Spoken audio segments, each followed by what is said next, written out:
In the last video, I told you what a budget is. Today, I am going to sit with you and actually build one from zero. Real numbers, real step, no guessing, and I am going to show you the one step the most budgeting advice completely skip, which is exactly why most people first budget don't survive past 2 weeks. Stay with me. By the end of this video, you will have your first budget.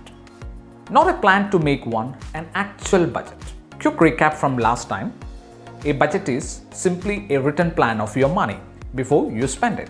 We talked about why life without a budget is like a surgery without a plan. Messy, expensive, and completely avoidable.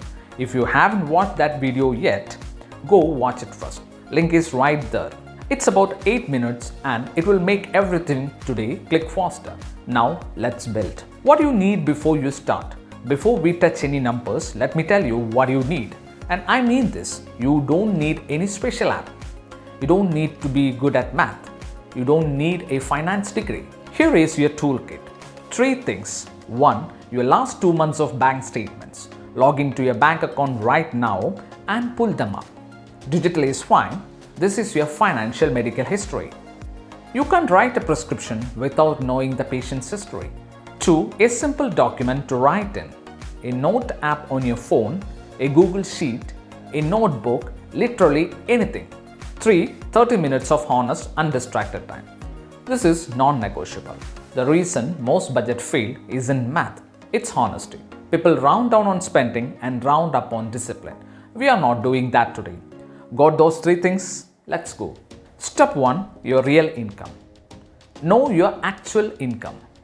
Not your salary, not what's on your offer letter, your take-home pay after tax. After any deduction, the number actually hits your bank account every month. This is your starting point. This is the total you have to work with. Everything else is built on this number. If your income changes month to month, you are freelance, you are self-employed, your hours vary, then take your lowest month from the past 3 months and use that at your base. Always build your budget on the floor, not the ceiling. If you earn more, great, that becomes a bonus. If you earn less, you are still covered. Write it down. Let's say, for our example today, you bring home $3,000 a month. That's our number.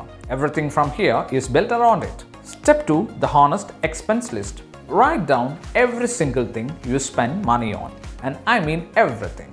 I'm going to give you 5 categories to organize your thinking. Go through your bank statements. Remember, 2 months. And sort every transaction into one of this category. Category 1. Housing. Rent or mortgage. This is usually the biggest number. Write it down. Category 2. Essentials. Groceries, utilities, phone, bill, internet, transport, insurance, any medication. The things you genuinely cannot function without. Category 3. Subscriptions. This is where people get shocked. Go line by line through your statement. Netflix, Spotify, Amazon Prime, a gym you haven't visited since January, a medication app you downloaded once. List them all, every single one. Category 4. Lifestyle spending. Restaurants, coffee, takeout, clothes, hobbies, entertainment, anything that adds enjoyment but isn't strictly necessary. Category 5. Debt repayments. Minimum payment on credit cards, student loans, car payments, anything you owe and currently paying. Don't skip anything. Don't round numbers. Don't leave out the one purchase you're slightly embarrassed about. This is your diagnosis, and a doctor who hides symptoms from themselves cannot get better. Take that 30 minutes and fill this list completely before moving to the next step. Step 3. Spot the leaks. Now we look, add up everything you spend in an average month across all 5 categories, get one total number. Now compare it to your income, your $3,000. One of 2 things just happened. Either your expenses are less than your income, which means you have room to save, and the question is where that extra money has been going. Or your expenses are more than your income, which means you have been quietly going into debt or draining saving without realizing it. Either way, now you know, and knowing is everything. Here is what I want you to do next. Look at categories 3 and 4, subscriptions and lifestyle spending. These are where the leaks almost always are.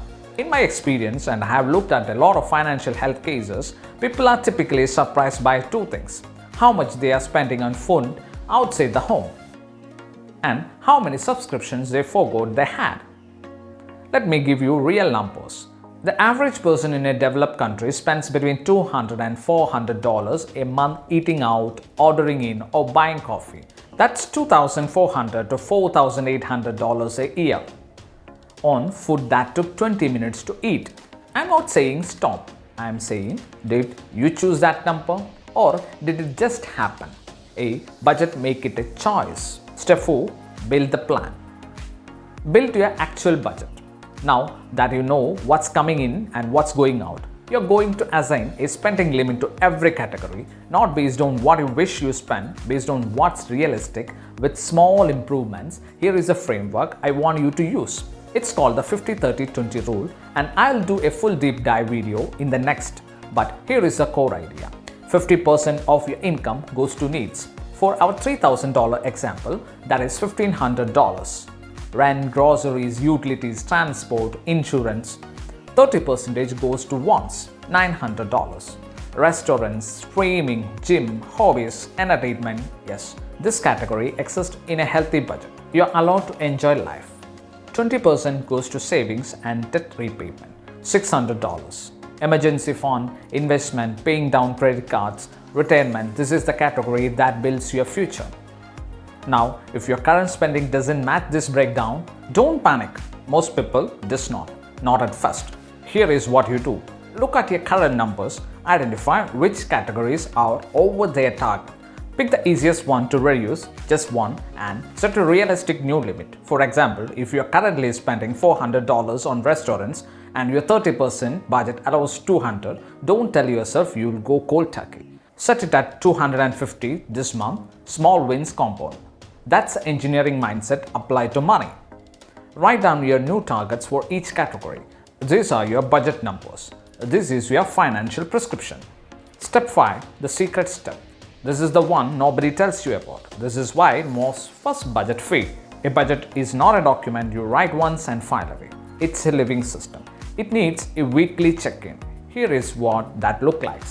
Once a week, Sunday evening, works well for most people. You spend 10 minutes looking at where you are versus where your plan said you would be. That's it. 10 minutes if you overspend in one category, fine, don't shame yourself. Ask one question: was that a one-off, or is my target unrealistic? Adjust accordingly. In medicine, we call this a follow-up appointment. You don't prescribe treatment and then never see the patient again. You check in, you see what's working, you refine. Your budget is the same. The first version won't be perfect. The second version will be better.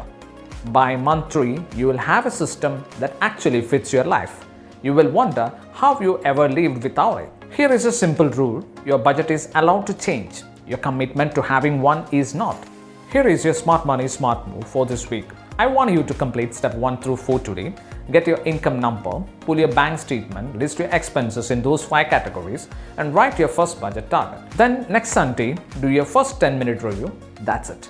This is a complete functioning budget built by you for you in one sitting. Drop a comment below with one thing that surprised you when you looked at your spending. I read every single one, and your answer might help someone else watching this video. If this helped you, subscribe, because next week I am going deep on 50-30-20 rule. We touched it today, but in the next video I am going to show you exactly how to make it work for different income level, different life situations, and different financial goals. I'm the Money Whisperer. Smart money, smart move, and your financial health starts here.